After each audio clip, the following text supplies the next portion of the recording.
Hi, I'm Robert O'Brien from O'Brien Guitars. I just got done restoring another old Martin, this one from 1890. This is an old guitar that somebody sent me to have a little work done on it. The top is spruced, back and sides are Brazilian rosewood, super thin. There's even some circular saw marks in the wood on both sides that they didn't scrape out or sand out. I guess they just wanted to leave it. Ivory bindings, ivory heel cap, ivory rosette. The bridge that somebody had put on there, this is what was on it when it came in here, and the owner told me he's had this guitar for more than 60 years, and about 60 years ago, he had somebody put this bridge on there.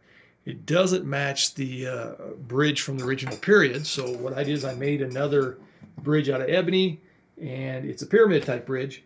One of the problems these old guitars had was intonation, so at the same time of making the bridge and setting the new bridge, I was able to solve that problem. The top is super thin, it's X-braced. The guitar came in with nylon strings. Back in the day, they would have strung them with gut. Some people put silk and steel on them these days, but this one's going back out with nylon on it.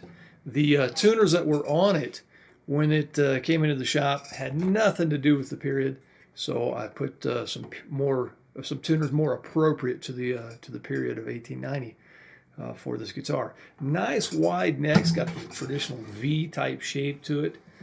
Very wide. These guitars played like classical guitars back in the day. Very lightly strung, very lightly built, but fantastic sounding guitars.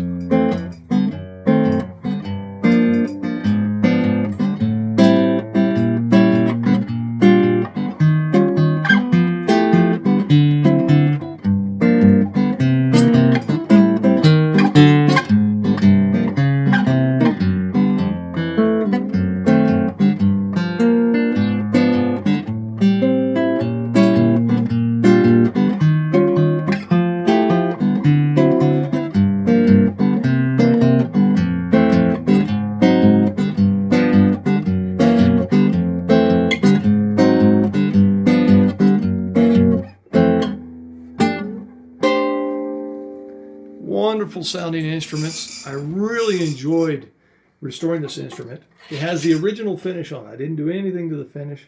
Has a few minor surface cracks, but actually this guitar is in very good shape considering its age.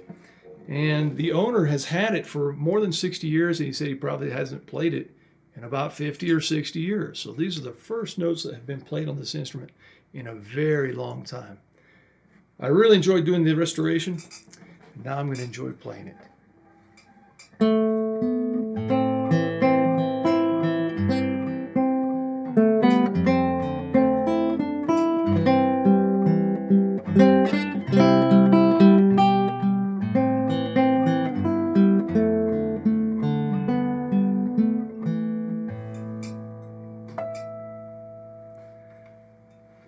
So I thought I'd share it with you. Happy building.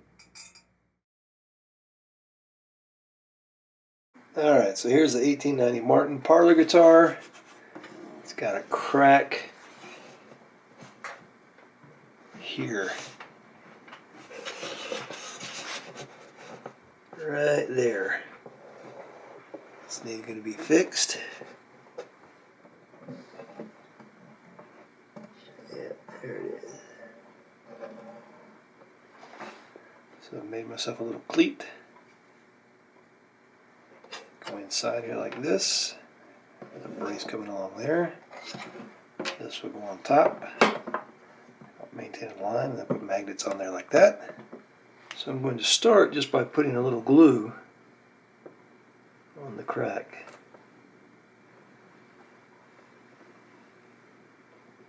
From the outside.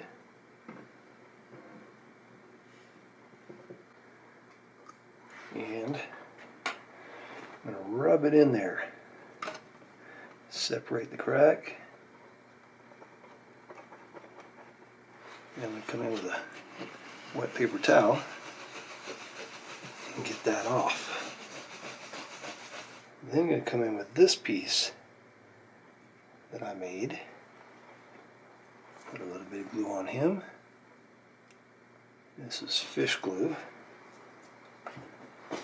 So now I'm going to go inside. I'm look through the hole here. Let's see. So now I go ahead and place this over the top, like so.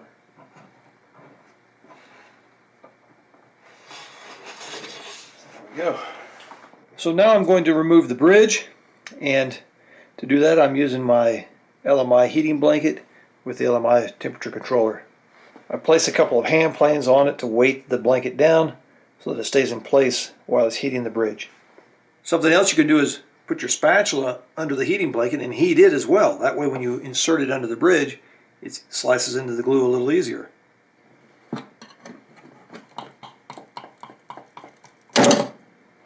Okay, so I've got the new bridge made. I've positioned it, and now I'm ready to glue it on.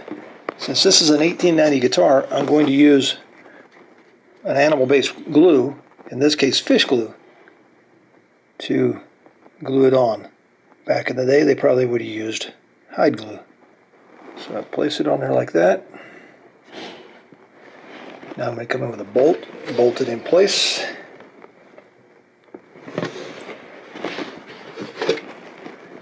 And then another one here. One of the nice things about fish glue is it has a very long open time. So I can take all the time I need to get this thing hooked up properly. I will remove those bolts here in an hour or so before that glue completely sets. That way I can get them out of there with no problem. Now I'm going to take a minute and clean out the squeeze out. Another advantage to fish glue is it cleans up very quickly with moisture, just water. So you can get it all over the guitar and not really worry about it because it will come off with the water. Now I'm going to begin placing clamps inside the guitar. I'm going to come back here and clamp this down. And you want to be careful if you do this to not damage the guitar, obviously.